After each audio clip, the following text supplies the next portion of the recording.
श्री शनि स्तोत्रम्।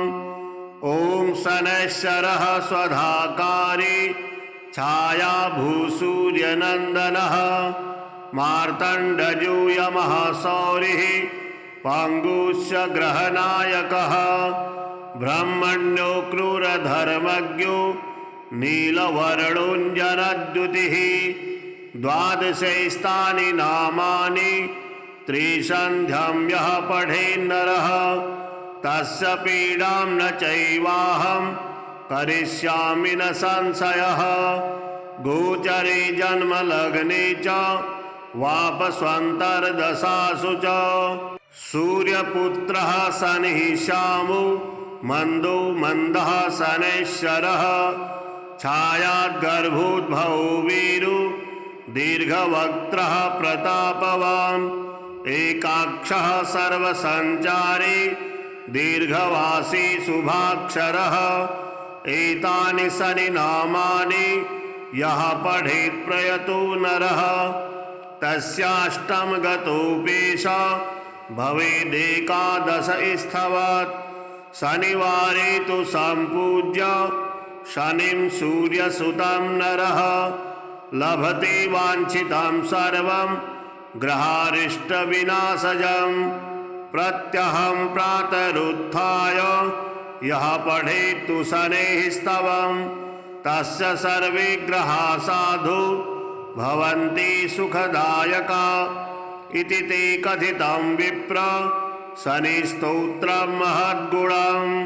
श्रीराहु स्तोत्रम्।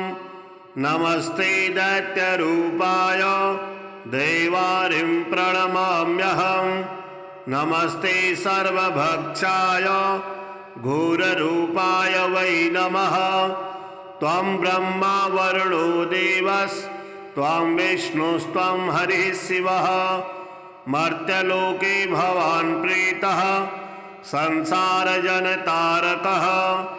कूटपर्वतदुर्गाणि नगराणि पुराणि च यस्य क्रोधवशाद्भस्मी भवन्ति क्षणमात्रकाम्। धूम्रवर्णो भवान् राहु रक्ताक्षः पिङ्गलोपमः क्रूरग्रहस्तथा भीमो यमरूपो महाबलः। यस्य स्थाने पञ्चमेऽपि षष्ठे चैव तृतीयके दशमेकादशे चैव तस्य श्रेयः करोत्यलम्। अन्नं खड्गं च यद्दत्तं राहवे सुफलप्रदम्। पृथिव्यां ब्रह्मपीडां च गोपीडां तन्निवारयेत्। कृमिकीटपतङ्गेषु चरन्तं सचराचरं गोदानं भूमिदानं च ह्यन्नं वस्त्रं च दापयेत्। सौवर्णरौप्यदानं च कन्यादानं च तत्क्षणात्। एतद्दानं च सम्पूर्णं राहुमोक्षकरं नृणाम्। अस्य स्तोत्रस्य माहात्म्य द्राहुपीडा विनश्यति। रक्ताक्षो धूम्रवर्णाभो विजितारिर्महाबलः अबाहुश्चान्तरिक्षस्था सराहु प्रियतां मम। श्रीकेतुस्तोत्रम्। ॐ अस्य श्री केतुस्तोत्रमन्त्रस्य वामदेव ऋषिः अनुष्टुप् छन्दः केतुर्देवता केतुप्रसादसिद्ध्यर्थे जपे विनियोगः। गौतम उवाच मुनीन्द्रसूत तत्त्वज्ञ सर्वशास्त्रविशारद सर्वरोगहरं ब्रूहि केतोः स्तोत्रमनुत्तमम्। सूत उवाच शृणु गौतम वक्ष्यामि स्तोत्रमेतदनुत्तमम्। गुह्याद्गुह्यतमं केतु ब्रह्मणा कीर्तितं पुरा। आद्यः करालवदनो द्वितीयो रक्तलोचनः तृतीयः पिङ्गलाक्षस्य चतुर्थो ज्ञानदायकः पंचमः कपिलाक्षस्य षष्ठः कालाग्निसन्निभः सप्तमो हिमगर्भस्य धूम्रवर्णोष्टमस्तथा नवमः कृतिकण्ठस्य दशमः नरपीठगः एकादशस्तु श्रीकण्ठः द्वादशस्तु गदायुधः द्वादशैस्ते महाक्रूरा सर्वोपद्रवकारका पर्वकाले पीडयन्ति दिवाकरनिशाकरौ नाम द्वादशकं स्तोत्रं केतुरेतन्महात्मनः पठन्तीन्वहं भक्त्या तेभ्यः केतुः प्रसीदति कुलुक्थधाने विलिख्येत षड्कूलं मण्डलं शुभं पद्मं नष्टदलं तत्र विलिख्ये च विधानतः नीलघटं च संस्थाप्य दिवाकरनिशाकरौ केतुं च तत्र निक्षिप्य पूजयित्वा विधानतः स्तोत्रमेतत् पठित्वा च ध्यायन् केतुं वरप्रदं ब्राह्मणं श्रोत्रियं शान्तं पूजयित्वा कुटुम्बिनं केतोः करालवक्त्रस्य प्रतिमां वस्त्रसंयुतां कुम्भादिभिः संयुक्तां चित्रातारे प्रदापयेत् दानेनानेन सुप्रीतः केतुः शातस्य सौख्यदः वत्सरं प्रयता भूत्वा पूजयित्वा विधानतः मूलमष्टोत्तरशतं ये जपन्ति नरोत्तमा तेषां केतुप्रसादेन न कदाचित् भयं भवेत्। श्रीनवग्रहस्तोत्रम् जपाकुसुमसङ्काशं काशपेयं महाद्युतिं तमोरिं सर्वपापघ्नं प्रणतोऽस्मि दिवाकरं दधे शङ्खतुषाराभं शिरोर्धारणवसम्भवं नमामि शशिनं सोमं शम्भुर्मुकुटभूषणं धरणीगर्भसम्भूतं विद्युत्कान्ति समप्रभं कुमारं शक्तिहस्तं तं मङ्गलं प्रणमाम्यहं प्रियङ्गुकलिकाश्यामं रूपेण प्रतिमं बुधं सौम्यं सौम्यगुणोपेतं तं बुधं प्रणमाम्यहं देवानां च ऋषीणां च गुरुं काञ्चनसन्निभं बुद्धिभूतं त्रिलोकेशं तं नमामि बृहस्पतिं हिमकुन्दमृणालाभं दैत्यानां परमं गुरुं सर्वशास्त्रप्रवक्तारं भार्गवं प्रणमाम्यहं नीलाञ्जनसमाभासं रविपुत्रं यमाग्रजं छायामार्तण्डसम्भूतं तं नमामि शनैश्चरम् अर्धकायं महावीर्यं चन्द्रादित्यविमर्दनं सिंहिकागर्भसम्भूतं तं राहुं प्रणमाम्यहं पलाशपुष्पसङ्काशं तारकाग्रहमस्तकं रौद्रं रौद्रात्मकं घोरं तं केतुं प्रणमाम्यहम् इति व्यासमुखोद्गीतं यः पठेत् सुसमाहितः दिवा वा यदि वा रात्रौ विघ्नशान्तिर्भविष्यति नरनारी नृपाणां च भवेद्युः स्वप्ननाशनम् ऐश्वर्यमतुलं तेषाम् आरोग्यं पुष्टिवर्धनं ग्रहनक्षत्रजा पीडास्तस्कराग्निसमुद्भवा ताः सर्वाः प्रशमं यान्ति व्यासो ब्रूते न संशयः। श्रीशनिस्तोत्रम् ॐ शनैश्चरः स्वधाकारी छायाभूसूर्यनन्दनः मार्तण्डयूयमः सौरिः पाङ्गुश्च ग्रहनायकः ब्रह्मण्यो क्रूरधर्मज्ञो नीलवर्णोऽञ्जनद्युतिः द्वादशैस्तानि नामानि त्रिसन्ध्यं यः पठेन्नरः तस्य पीडां न चैवाहं करिष्यामि न संशयः गोचरे जन्मलग्ने च वापस्वन्तर्दशासु च सूर्यपुत्रः शनिः श्यामो मन्दो मन्दः शनैश्चरः छायाद्गर्भोद्भवो वीरो दीर्घवक्त्रः प्रतापवान् एकाक्षः सर्वसञ्चारी दीर्घवासी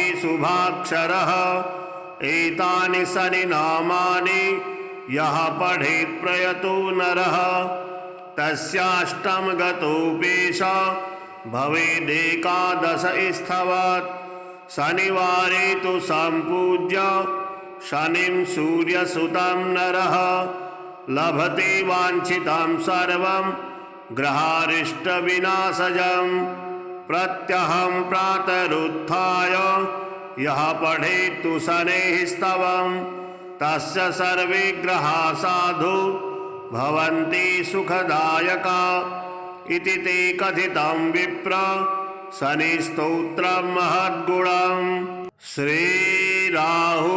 श्रीराहुस्तोत्रम् नमस्ते दैत्यरूपाय देवारिं प्रणमाम्यहं नमस्ते सर्वभक्षाय घोररूपाय वै नमः त्वं ब्रह्मा वरुणो देवस्त्वं विष्णुस्त्वं हरिः शिवः मर्त्यलोके भवान् प्रीतः संसारजनतारकः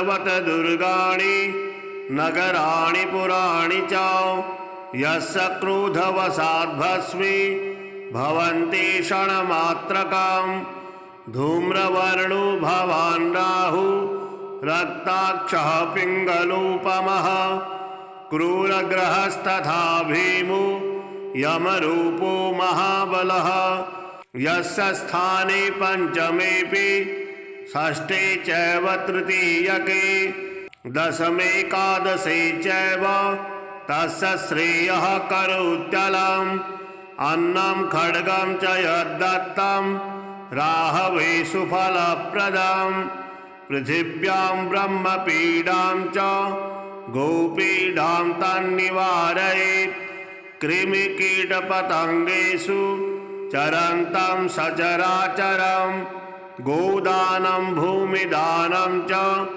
ह्यन्नं वस्त्रं च दापयेत् सौवर्णरौप्यदानं च कन्यादानं च तत्क्षणात् एतद्दानं च सम्पूर्णं राहुमोक्षकरं नृणाम् अस्य स्तोत्रस्य माहात्म्य द्राहुपीडा विनश्यति रक्ताक्षो धूम्रवर्णाभो विजितारिर्महाबलः अबाहुश्चान्तरिक्षस्था सराहु प्रियतां मम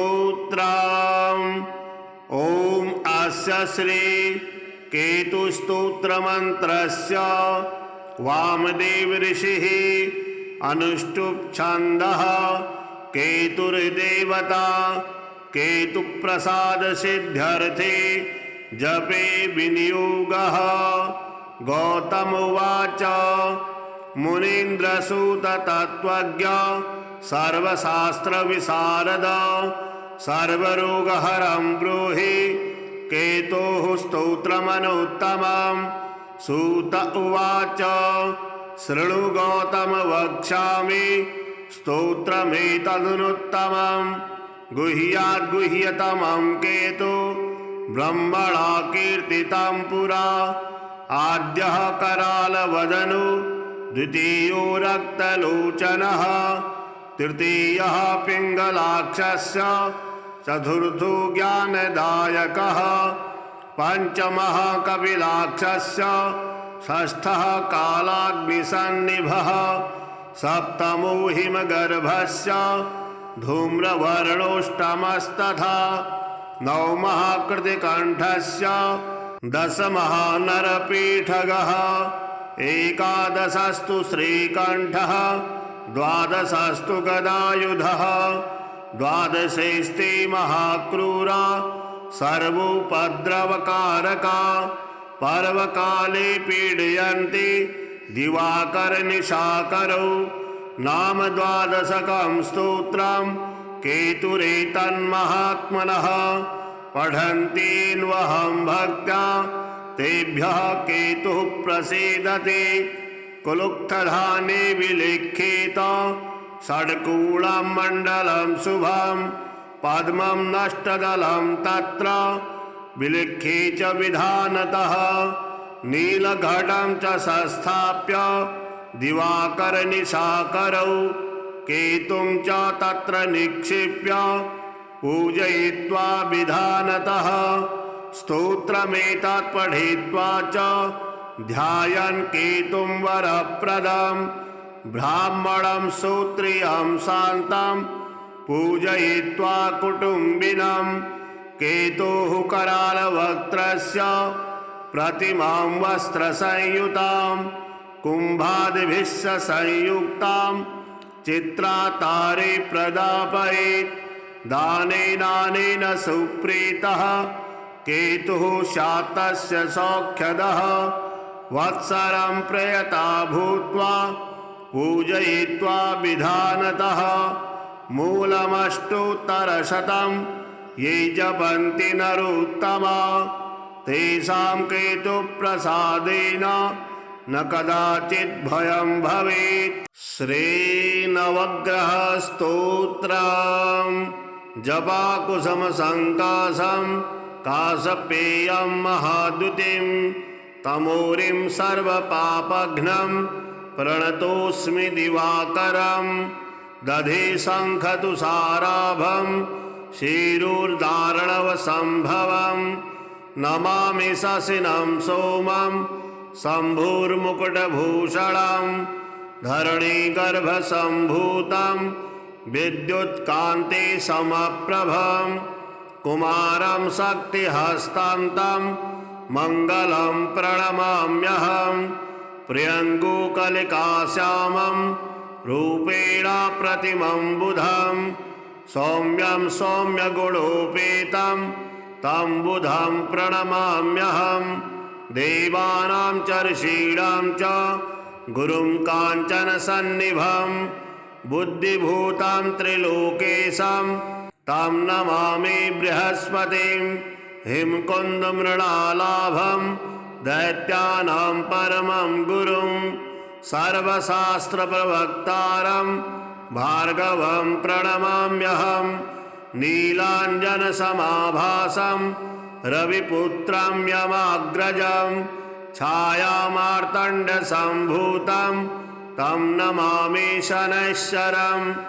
अर्धकायं महावीर्यं चन्द्रादित्यविमर्दनं सिंहिकागर्भसम्भूतं तं राहुं प्रणमाम्यहं पलाशपुष्पसङ्काशं तारकाग्रहमस्तकं रौद्रं रौद्रात्मकं घोरं तं केतुं प्रणमाम्यहम् इति व्यासमुखोद्गीतं यः पठेत् सुसमाहितः दिवा वा यदि वा रात्रौ विघ्नशान्तिर्भविष्यति नरनारीन्द्रपाणां च भवेद्युः स्वप्ननाशनम् ऐश्वर्यमतुलं तेषाम् आरोग्यं पुष्टिवर्धनं ग्रहनक्षत्रजापीडास्तस्कराग्निसमुद्भवा ताः सर्वाः प्रशमं यान्ति व्यासो ब्रूते न संशयः। श्रीशनिस्तोत्रम्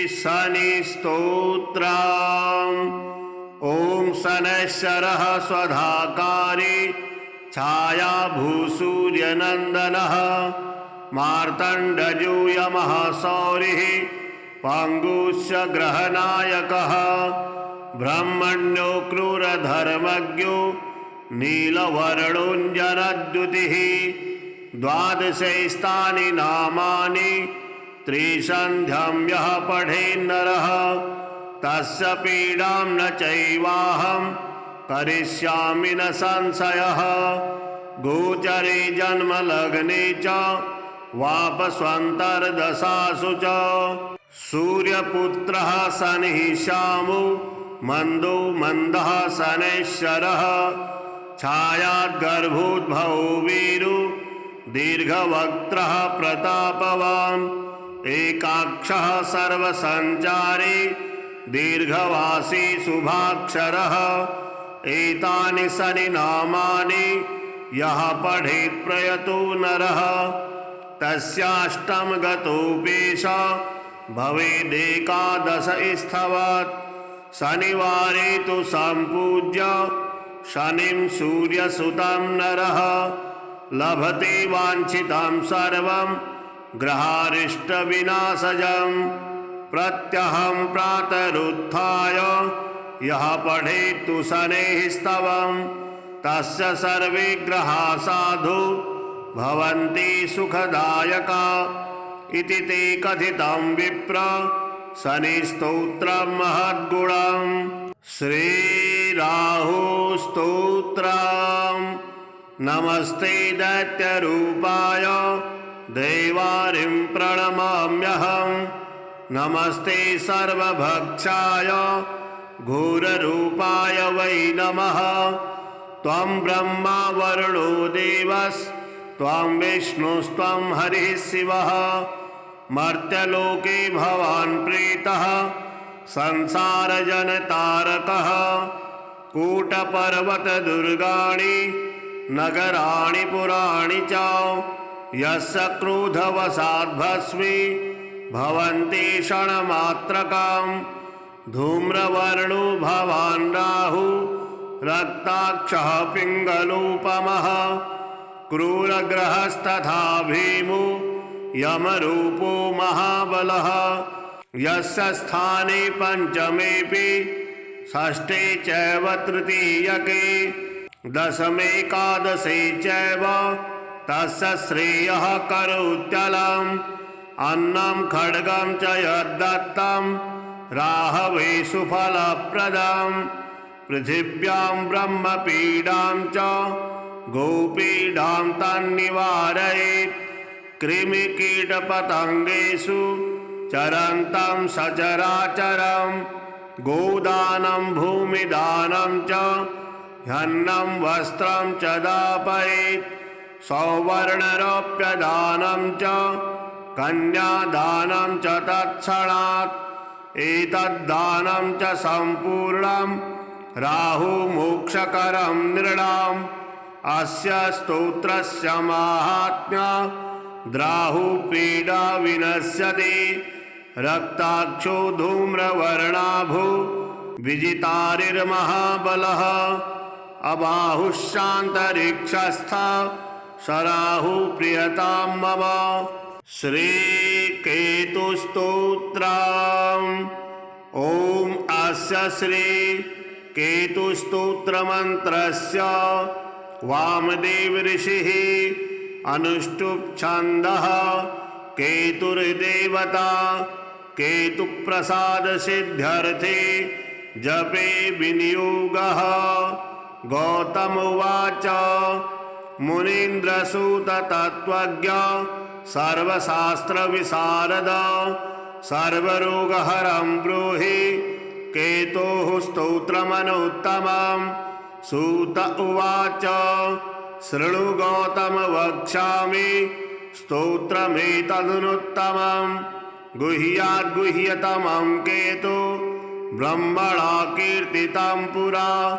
आद्यः करालवदनो द्वितीयो रक्तलोचनः तृतीयः पिङ्गलाक्षस्य चतुर्थो ज्ञानदायकः पञ्चमः कपिलाक्षस्य षष्ठः कालाग्निसन्निभः सप्तमो हिमगर्भस्य धूम्रवर्णोष्टमस्तथा नवमः कृतिकण्ठस्य दशमः नरपीठगः एकादशस्तु श्रीकण्ठः द्वादशस्तु गदायुधः द्वादशैस्ते महाक्रूरा सर्वोपद्रवकारका पर्वकाले पीडयन्ति दिवाकरनिशाकरौ नाम द्वादशकं स्तोत्रं केतुरेतन्महात्मनः पठन्तीन्वहं भक्त्या तेभ्यः केतुः प्रसीदति कुलुक्थधाने विलिख्येत षड्कूलं मण्डलं शुभं पद्मं नष्टदलं तत्र विलिख्ये च विधानतः नीलघटं च संस्थाप्य दिवाकरनिशाकरौ केतुं च तत्र निक्षिप्य पूजयित्वा विधानतः स्तोत्रमेतत् पठित्वा च ध्यायन् केतुं वरप्रदं ब्राह्मणं श्रोत्रियं शान्तं पूजयित्वा कुटुम्बिनं केतोः करालवक्त्रस्य प्रतिमां वस्त्रसंयुतां कुम्भादिभिः संयुक्तां चित्रातारे प्रदापयेत् दानेन सुप्रीतः केतुः शातस्य सौख्यदः वत्सरं प्रयता भूत्वा पूजयित्वा विधानतः मूलमष्टोत्तरशतं ये जपन्ति नरोत्तमा तेषां केतुप्रसादेन न कदाचित् भयं भवेत्। श्रीनवग्रहस्तोत्रम् जपाकुसुमसङ्काशं काशपेयं महाद्युतिं तमोरिं सर्वपापघ्नं प्रणतोऽस्मि दिवाकरं दधे शङ्खतुषाराभं शिरोर्धारणवसम्भवं नमामि शशिनं सोमं शम्भुर्मुकुटभूषणं धरणीगर्भसम्भूतं विद्युत्कान्ति समप्रभं कुमारं शक्तिहस्तं तं मङ्गलं प्रणमाम्यहं प्रियङ्गुकलिकाश्यामं रूपेण प्रतिमं बुधं सौम्यं सौम्यगुणोपेतं तं बुधं प्रणमाम्यहं देवानां च ऋषीणां च गुरुं काञ्चनसन्निभं बुद्धिभूतं त्रिलोकेशं तं नमामि बृहस्पतिं हिमकुन्दमृणालाभं दैत्यानां परमं गुरुं सर्वशास्त्रप्रवक्तारं भार्गवं प्रणमाम्यहं नीलाञ्जनसमाभासं रविपुत्रं यमाग्रजं छायामार्तण्डसम्भूतं तं नमामि शनैश्चरम् अर्धकायं महावीर्यं चन्द्रादित्यविमर्दनं सिंहिकागर्भसम्भूतं तं राहुं प्रणमाम्यहं पलाशपुष्पसङ्काशं तारकाग्रहमस्तकं रौद्रं रौद्रात्मकं घोरं तं केतुं प्रणमाम्यहम् इति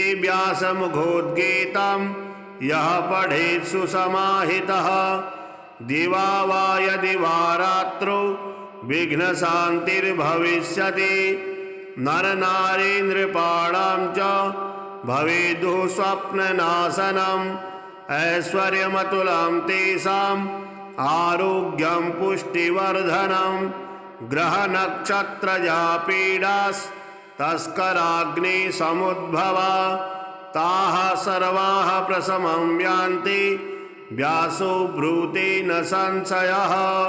श्रीशनिस्तोत्रम्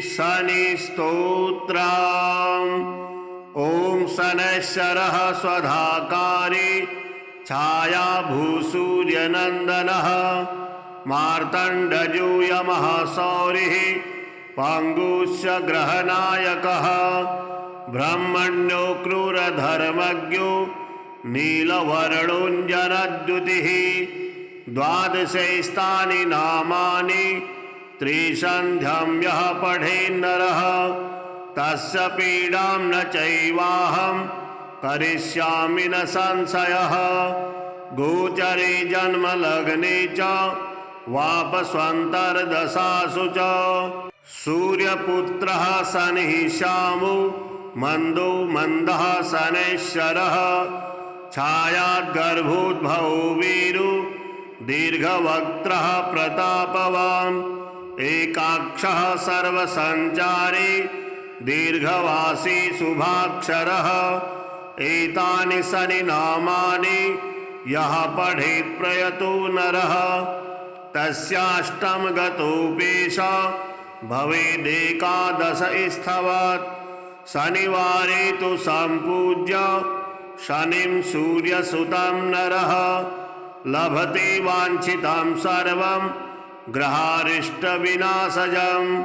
प्रत्यहं प्रातरुत्थाय यः पठेत् तु शनेः स्तवं तस्य सर्वे ग्रहाः साधु भवन्ति सुखदायका इति ते कथितं विप्र शनिस्तोत्रं महद्गुणम्। श्रीराहुस्तोत्रम्।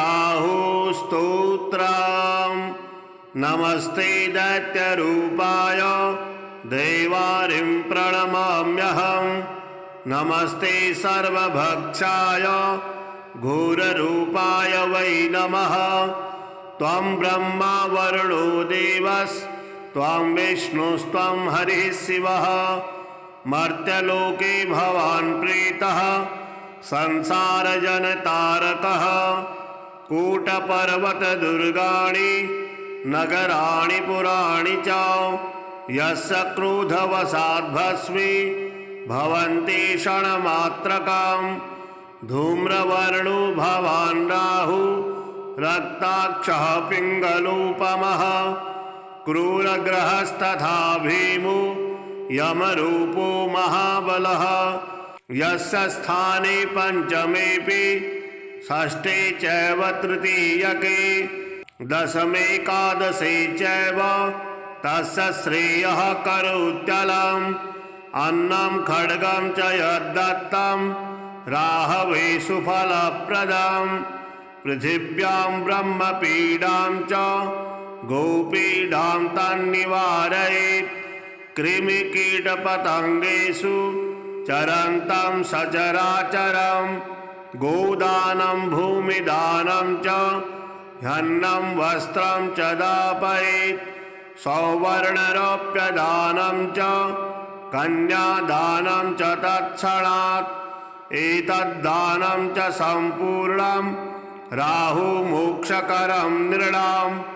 अस्य स्तोत्रस्य माहात्म्यं द्राहुपीडा विनश्यति। रक्ताक्षो धूम्रवर्णाभो विजितारिर्महाबलः। अबाहुश्चान्तरिक्षस्था सराहु प्रियतां मम। श्रीकेतुस्तोत्रम्। ॐ अस्य श्री केतुस्तोत्रमन्त्रस्य वामदेव ऋषिः अनुष्टुप् छन्दः। केतुर्देवता केतुप्रसादसिद्ध्यर्थे जपे विनियोगः। गौतम उवाच मुनीन्द्रसूत तत्त्वज्ञ सर्वशास्त्रविशारद सर्वरोगहरं ब्रूहि केतोः स्तोत्रमनुत्तमम्।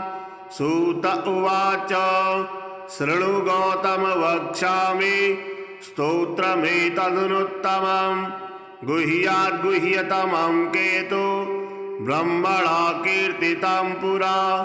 आद्यः करालवदनो द्वितीयो रक्तलोचनः तृतीयः पिङ्गलाक्षस्य चतुर्थो ज्ञानदायकः पञ्चमः कपिलाक्षस्य षष्ठः कालाग्निसन्निभः सप्तमो हिमगर्भस्य धूम्रवर्णोऽष्टमस्तथा नवमः कृतिकण्ठस्य दशमः नरपीठगः एकादशस्तु श्रीकण्ठः द्वादशस्तु गदायुधः द्वादशेस्ते महाक्रूरा सर्वोपद्रवकारका पर्वकाले पीडयन्ति दिवाकरनिशाकरौ नाम द्वादशकं स्तोत्रं केतुरेतन्महात्मनः पठन्तीन्वहं भक्त्या तेभ्यः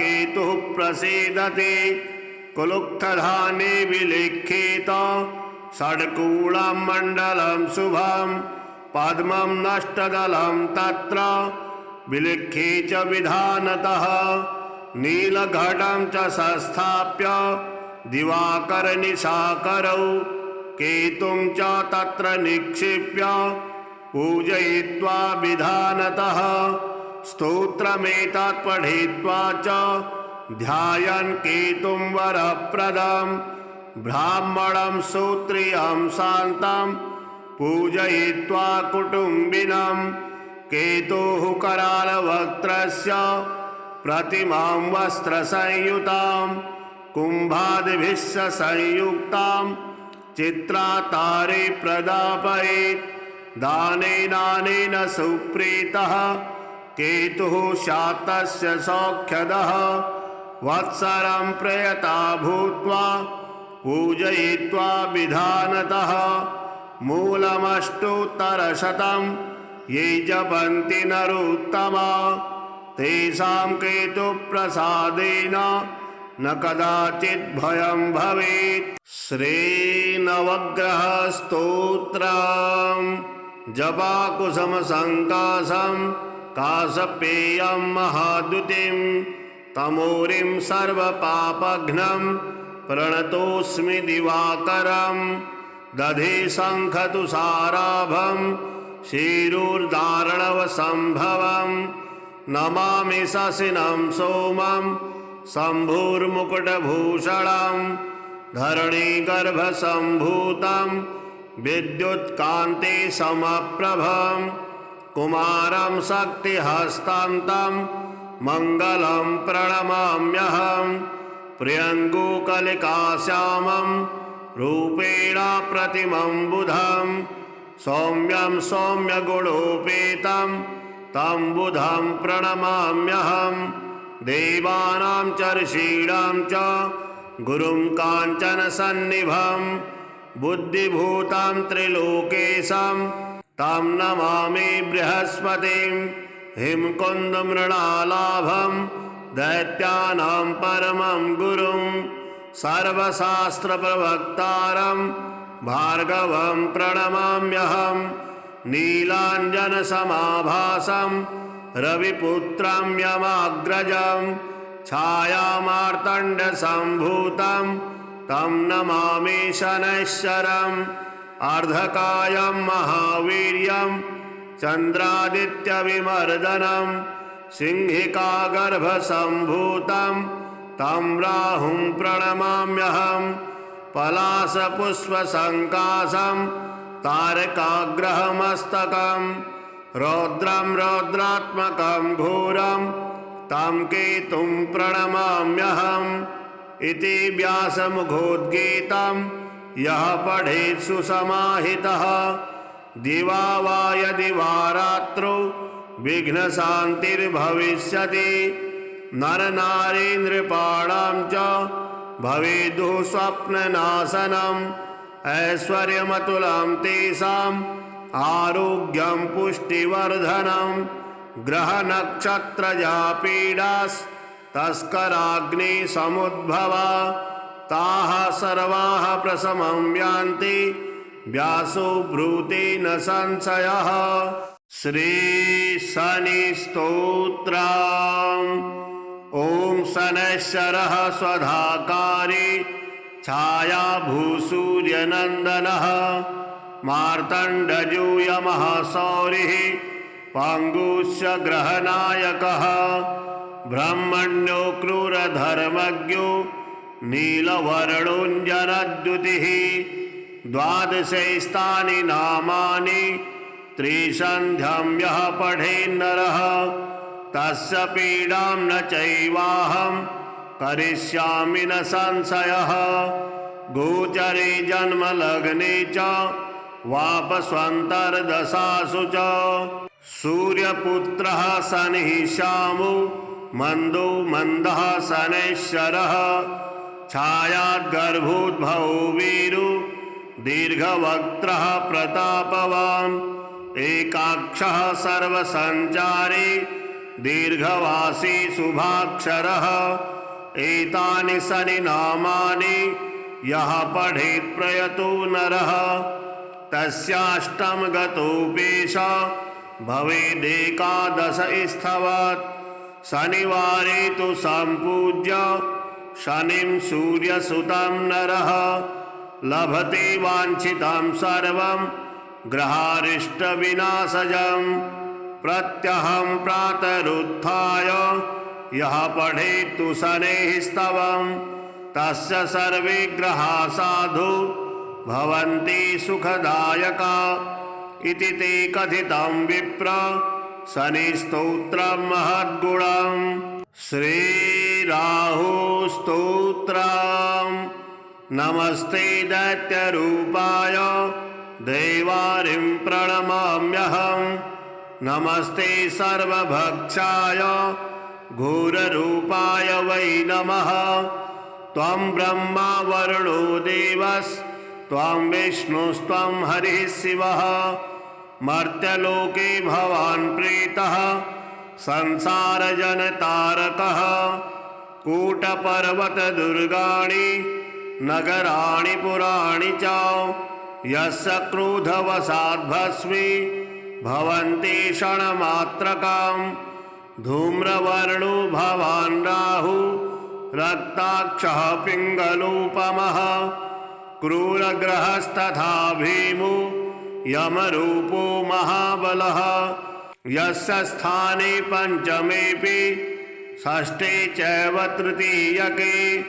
दशमेकादशे चैव तस्य श्रेयः करोत्यलम् अन्नं खड्गं च यद्दत्तं राहवे सुफलप्रदम् पृथिव्यां ब्रह्मपीडां च गोपीडां तन्निवारयेत् कृमिकीटपतङ्गेषु चरन्तं सचराचरं गोदानं भूमिदानं च ह्यन्नं वस्त्रं च दापयेत् सौवर्णरौप्यदानं च कन्यादानं च तत्क्षणात् एतद्दानं च सम्पूर्णं राहुमोक्षकरं नृणाम् अस्य स्तोत्रस्य माहात्म्य द्राहुपीडा विनश्यति रक्ताक्षो धूम्रवर्णाभो विजितारिर्महाबलः अबाहुश्चान्तरिक्षस्थ सराहु प्रियतां मम श्रीकेतुस्तोत्रम् ॐ अस्य श्री केतुस्तोत्रमन्त्रस्य वामदेव ऋषिः अनुष्टुप् छन्दः केतुर्देवता केतुप्रसादसिद्ध्यर्थे जपे विनियोगः गौतम उवाच मुनीन्द्रसूत तत्त्वज्ञ सर्वशास्त्रविशारद सर्वरोगहरं ब्रूहि केतोः स्तोत्रमनुत्तमम् सूत उवाच शृणु गौतम वक्ष्यामि स्तोत्रमेतदनुत्तमम् गुह्याद्गुह्यतमं केतु ब्रह्मणा कीर्तितं पुरा आद्यः करालवदनो द्वितीयो रक्तलोचनः तृतीयः पिङ्गलाक्षस्य चतुर्थो ज्ञानदायकः पंचमः कपिलाक्षस्य षष्ठः कालाग्निसन्निभः सप्तमो हिमगर्भस्य धूम्रवर्णोष्टमस्तथा नवमः कृतिकण्ठस्य दशमः नरपीठगः एकादशस्तु श्रीकण्ठः द्वादशस्तु गदायुधः द्वादशेस्ते महाक्रूरा सर्वोपद्रवकारका पर्वकाले पीडयन्ति दिवाकरनिशाकरौ नाम द्वादशकं स्तोत्रं केतुरेतन्महात्मनः पठन्तीन्वहं भक्त्या तेभ्यः केतुः प्रसीदति कुलुक्थधाने विलिखित षड्कूलं मण्डलं शुभं पद्मं नष्टदलं तत्र विलिख्ये च विधानतः नीलघटं च संस्थाप्य दिवाकरनिशाकरौ केतुं च तत्र निक्षिप्य पूजयित्वा विधानतः स्तोत्रमेतत् पठित्वा च ध्यायन् केतुं वरप्रदं ब्राह्मणं श्रोत्रियं शान्तं पूजयित्वा कुटुम्बिनं केतुः करालवक्त्रस्य प्रतिमां वस्त्रसंयुतां कुम्भादिभिः संयुक्तां चित्रातारे प्रदापयेत् दानेनानेन सुप्रीतः केतुः शातस्य सौख्यदः वत्सरं प्रयता भूत्वा पूजयित्वा विधानतः मूलमष्टोत्तरशतं ये जपन्ति नरोत्तमा तेषां केतुप्रसादेन न कदाचित् भयं भवेत्। श्रीनवग्रहस्तोत्रम् जपाकुसुमसङ्काशं काशपेयं महाद्युतिं तमोरिं सर्वपापघ्नं प्रणतोऽस्मि दिवाकरं दधे शङ्खतुषाराभं शिरोर्धारणवसम्भवं नमामि शशिनं सोमं शम्भुर्मुकुटभूषणं धरणीगर्भसम्भूतं विद्युत्कान्ति समप्रभं कुमारं शक्तिहस्तान्तं मङ्गलं प्रणमाम्यहं प्रियङ्गुकलिकाश्यामं रूपेण प्रतिमं बुधं सौम्यं सौम्यगुणोपेतं तं बुधं प्रणमाम्यहं देवानां च ऋषीणां च गुरुं काञ्चनसन्निभं बुद्धिभूतं त्रिलोकेशं तं नमामि बृहस्पतिं हिमकुन्दमृणालाभं दैत्यानां परमं गुरुं सर्वशास्त्रप्रवक्तारं भार्गवं प्रणमाम्यहं नीलाञ्जनसमाभासं रविपुत्रं यमाग्रजं छायामार्तण्डसम्भूतं तं नमामि शनैश्चरम् अर्धकायं महावीर्यं चन्द्रादित्यविमर्दनं सिंहिकागर्भसम्भूतं तं राहुं प्रणमाम्यहं पलाशपुष्पसङ्काशं तारकाग्रहमस्तकं रौद्रं रौद्रात्मकं घोरं तं केतुं प्रणमाम्यहम् इति व्यासमुखोद्गीतं यः पठेत् सुसमाहितः दिवा वा यदि वा रात्रौ विघ्नशान्तिर्भविष्यति नरनारीन्द्रपाणां च भवेद्दुः स्वप्ननाशनम् ऐश्वर्यमतुलं तेषाम् आरोग्यं पुष्टिवर्धनं ग्रहनक्षत्रजापीडास्तस्कराग्निसमुद्भवा ताः सर्वाः प्रशमं यान्ति व्यासो ब्रूते न संशयः। श्रीशनिस्तोत्रम् ॐ शनैश्चरः स्वधाकारी छायाभूसूर्यनन्दनः मार्तण्डयूयमः सौरिः पाङ्गुस्य ग्रहनायकः ब्रह्मण्यो क्रूरधर्मज्ञो नीलवर्णोऽञ्जनद्युतिः द्वादशैस्तानि नामानि त्रिसन्ध्यं यः पठेन्नरः तस्य पीडां न चैवाहं करिष्यामि न संशयः। गोचरे जन्मलग्ने च वापस्वन्तर्दशासु च सूर्यपुत्रः शनिः श्यामो मन्दो मन्दः शनैश्चरः छायाद्गर्भोद्भवो वीरो दीर्घवक्त्रः प्रतापवान् एकाक्षः सर्वसञ्चारी दीर्घवासी शुभाक्षरः। एतानि शनि नामानि यः पठेत् प्रयतो नरः तस्याष्टम गतोपेश भवेदेकादशस्थवत्। शनिवारे तु सम्पूज्य शनिं सूर्यसुतं नरः लभते वाञ्छितं सर्वं ग्रहारिष्टविनाशजम्।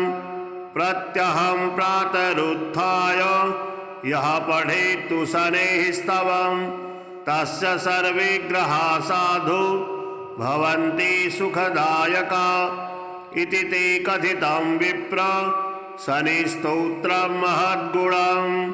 श्रीराहुस्तोत्रम्। नमस्ते दैत्यरूपाय देवारिं प्रणमाम्यहम्। नमस्ते सर्वभक्षाय घोररूपाय वै नमः। त्वं ब्रह्मा वरुणो देवस्त्वं विष्णुस्त्वं हरिः शिवः। मर्त्यलोके भवान् प्रीतः संसारजनतारकः। कूटपर्वतदुर्गाणि नगराणि पुराणि च यस्य क्रोधवशाद्भस्मी भवन्ति क्षणमात्रकाम्। धूम्रवर्णो भवान् राहु रक्ताक्षः पिङ्गलोपमः। क्रूरग्रहस्तथा भीमो यमरूपो महाबलः। यस्य स्थाने पञ्चमेऽपि षष्ठे चैव तृतीयके दशमेकादशे चैव तस्य श्रेयः करोत्यलम्। अन्नं खड्गं च यद्दत्तं राहवे सुफलप्रदम्। पृथिव्यां ब्रह्मपीडां च गोपीडां तन्निवारयेत्। कृमिकीटपतङ्गेषु चरन्तं सचराचरं। गोदानं भूमिदानं च ह्यन्नं वस्त्रं च दापयेत्। सौवर्णरौप्यदानं च कन्यादानं च तत्क्षणात्। एतद्दानं च सम्पूर्णं राहुमोक्षकरं नृणाम्। अस्य स्तोत्रस्य माहात्म्यं द्राहुपीडा विनश्यति। रक्ताक्षो धूम्रवर्णाभो विजितारिर्महाबलः। अबाहुश्चान्तरिक्षस्था सराहु प्रियतां मम। श्रीकेतुस्तोत्रम्। ॐ अस्य श्रीकेतुस्तोत्रमन्त्रस्य वामदेव ऋषिः अनुष्टुप् छन्दः। केतुर्देवता केतुप्रसादसिद्ध्यर्थे जपे विनियोगः। गौतम उवाच मुनीन्द्रसूत तत्त्वज्ञ सर्वशास्त्रविशारद सर्वरोगहरं ब्रूहि केतोः स्तोत्रमनुत्तमम्। सूत उवाच शृणु गौतम वक्ष्यामि स्तोत्रमेतदनुत्तमम्। गुह्याद्गुह्यतमं केतु ब्रह्मणा कीर्तितं पुरा। आद्यः करालवदनो द्वितीयो रक्तलोचनः तृतीयः पिङ्गलाक्षस्य चतुर्थो ज्ञानदायकः पञ्चमः कपिलाक्षस्य षष्ठः कालाग्निसन्निभः सप्तमो हिमगर्भस्य धूम्रवर्णोष्टमस्तथा नवमः कृतिकण्ठस्य दशमः नरपीठगः एकादशस्तु श्रीकण्ठः द्वादशस्तु गदायुधः द्वादशेस्ते महाक्रूरा सर्वोपद्रवकारका पर्वकाले पीडयन्ति दिवाकरनिशाकरौ नाम द्वादशकं स्तोत्रं केतुरेतन्महात्मनः पठन्तीन्वहं भक्त्या तेभ्यः केतुः प्रसीदति कुलुक्थधाने विलिख्येत षड्कूलं मण्डलं शुभं पद्मं नष्टदलं तत्र विलिख्ये च विधानतः नीलघटं च संस्थाप्य दिवाकरनिशाकरौ केतुं च तत्र निक्षिप्य पूजयित्वा विधानतः स्तोत्रमेतत् पठित्वा च ध्यायन् केतुं वरप्रदं ब्राह्मणं श्रोत्रियं शान्तं पूजयित्वा कुटुम्बिनं केतुः करालवक्त्रस्य प्रतिमां वस्त्रसंयुतां कुम्भादिभिः संयुक्तां चित्रातारे प्रदापयेत् दानेनानेन सुप्रीतः केतुः शातस्य सौख्यदः वत्सरं प्रयता भूत्वा पूजयित्वा विधानतः मूलमष्टोत्तरशतं ये जपन्ति नरोत्तमा तेषां केतुप्रसादेन न कदाचित् भयं भवेत्। श्रीनवग्रहस्तोत्रम् जपाकुसुमसङ्काशं काशपेयं महाद्युतिं तमोरिं सर्वपापघ्नं प्रणतोऽस्मि दिवाकरं दधे शङ्खतुषाराभं शिरोर्धारणवसम्भवं नमामि शशिनं सोमं शम्भुर्मुकुटभूषणं धरणीगर्भसम्भूतं विद्युत्कान्ति समप्रभं कुमारं शक्तिहस्तं तं मङ्गलं प्रणमाम्यहं प्रियङ्गुकलिकाश्यामं रूपेण प्रतिमं बुधं सौम्यं सौम्यगुणोपेतं तं बुधं प्रणमाम्यहं देवानां च ऋषीणां च गुरुं काञ्चनसन्निभं बुद्धिभूतं त्रिलोकेशं तं नमामि बृहस्पतिं हिमकुन्दमृणालाभं दैत्यानां परमं गुरुं सर्वशास्त्रप्रवक्तारं भार्गवं प्रणमाम्यहं नीलाञ्जनसमाभासं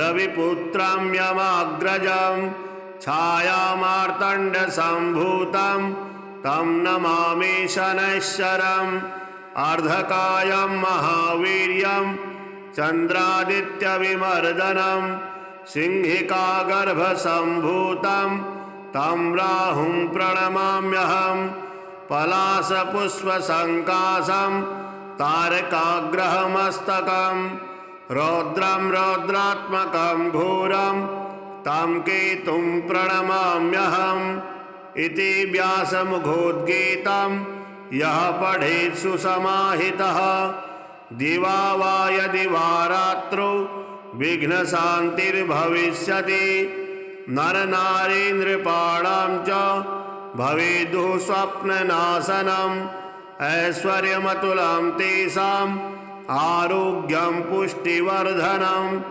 ग्रहनक्षत्रजा पीडास्तस्कराग्निसमुद्भवा ताः सर्वाः प्रशमं यान्ति व्यासो ब्रूते न संशयः। श्रीशनिस्तोत्रम्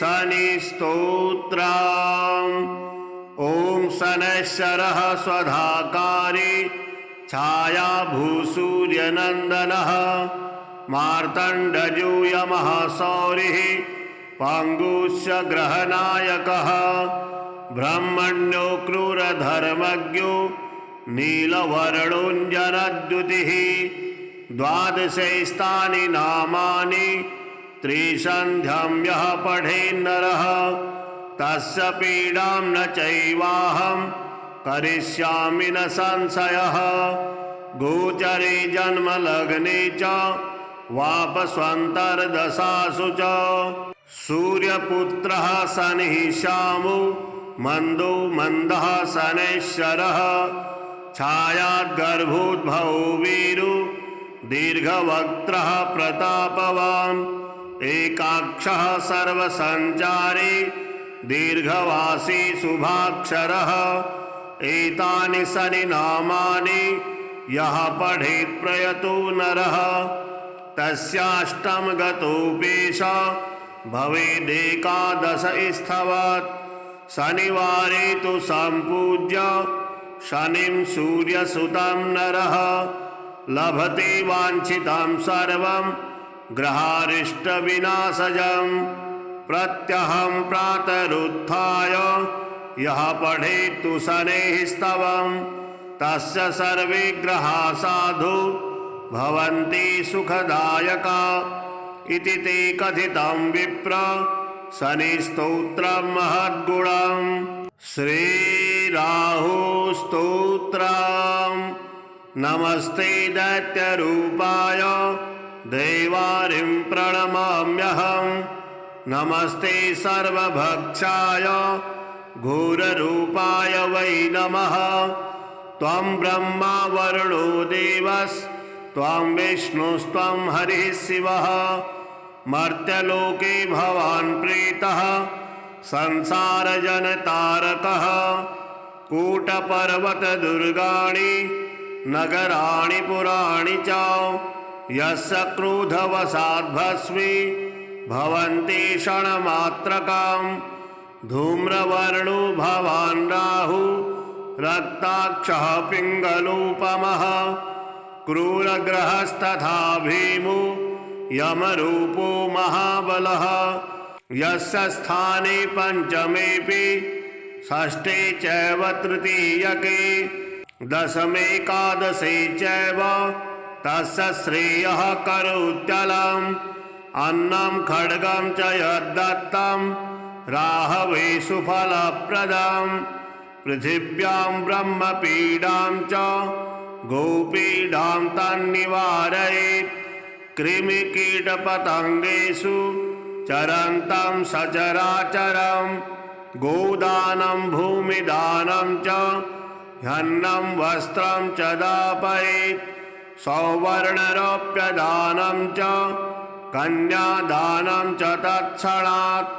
एतद्दानं च सम्पूर्णं राहुमोक्षकरं नृणाम्।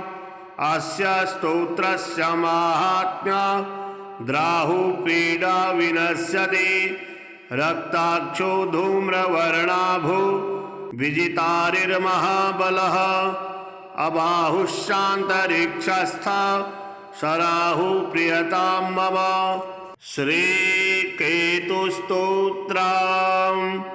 ॐ अस्य श्री केतुस्तोत्रमन्त्रस्य वामदेव ऋषिः अनुष्टुप् छन्दः।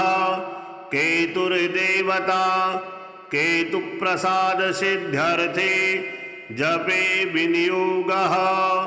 गौतम उवाच मुनीन्द्रसूत तत्त्वज्ञ सर्वशास्त्रविशारद सर्वरोगहरं ब्रूहि केतोः स्तोत्रमनुत्तमम्। सूत उवाच शृणु गौतम वक्ष्यामि स्तोत्रमेतदनुत्तमम्। गुह्याद्गुह्यतमं केतु ब्रह्मणा कीर्तितं पुरा। आद्यः करालवदनो द्वितीयो रक्तलोचनः तृतीयः पिङ्गलाक्षस्य चतुर्थो ज्ञानदायकः पञ्चमः कपिलाक्षस्य षष्ठः कालाग्निसन्निभः सप्तमो हिमगर्भस्य धूम्रवर्णोऽष्टमस्तथा नवमः कृतिकण्ठस्य दशमः नरपीठगः एकादशस्तु श्रीकण्ठः द्वादशस्तु गदायुधः द्वादशेस्ते महाक्रूरा सर्वोपद्रवकारका पर्वकाले पीडयन्ति दिवाकरनिशाकरौ नाम द्वादशकं स्तोत्रं केतुरेतन्महात्मनः पठन्तीन्वहं भक्त्या तेभ्यः केतुः प्रसीदति कुलुक्थधाने विलिख्येत षड्कूलं मण्डलं शुभं पद्मं नष्टदलं तत्र विलिख्ये च विधानतः नीलघटं च संस्थाप्य दिवाकरनिशाकरौ केतुं च तत्र निक्षिप्य पूजयित्वा विधानतः स्तोत्रमेतत् पठित्वा च ध्यायन् केतुं वरप्रदं ब्राह्मणं श्रोत्रियं शान्तं पूजयित्वा कुटुम्बिनं केतुः करालवक्त्रस्य प्रतिमां वस्त्रसंयुतां कुम्भादिभिः संयुक्तां चित्रातारे प्रदापयेत् दानेनानेन सुप्रीतः केतुः शातस्य सौख्यदः वत्सरं प्रयता भूत्वा पूजयित्वा विधानतः मूलमष्टोत्तरशतं ये जपन्ति नरोत्तमा तेषां केतुप्रसादेन न कदाचित् भयं भवेत्। श्रीनवग्रहस्तोत्रम् जपाकुसुमसङ्काशं काशपेयं महाद्युतिं तमोरिं सर्वपापघ्नं प्रणतोऽस्मि दिवाकरं दधे शङ्खतुषाराभं शिरोर्धारणवसम्भवं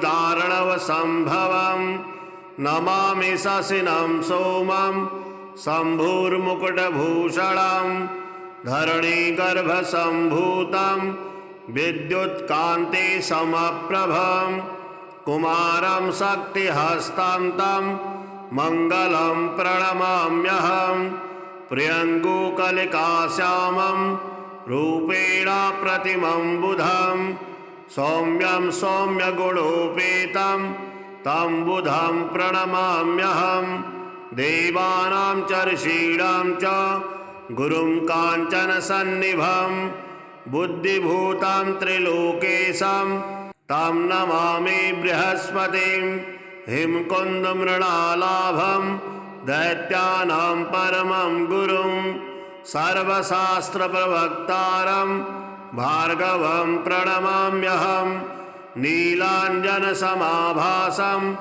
रविपुत्रं यमाग्रजं छायामार्तण्डसम्भूतं तं नमामि शनैश्चरम् अर्धकायं महावीर्यं चन्द्रादित्यविमर्दनं सिंहिकागर्भसम्भूतं तं राहुं प्रणमाम्यहं पलाशपुष्पसङ्काशं तारकाग्रहमस्तकं रौद्रं रौद्रात्मकं घोरं तं केतुं प्रणमाम्यहम् इति व्यासमुखोद्गीतं यः पठेत् सुसमाहितः दिवा वा यदि वा रात्रौ विघ्नशान्तिर्भविष्यति नरनारीन्द्रपाणां च भवेद्युः स्वप्ननाशनम् ऐश्वर्यमतुलं तेषाम् आरोग्यं पुष्टिवर्धनं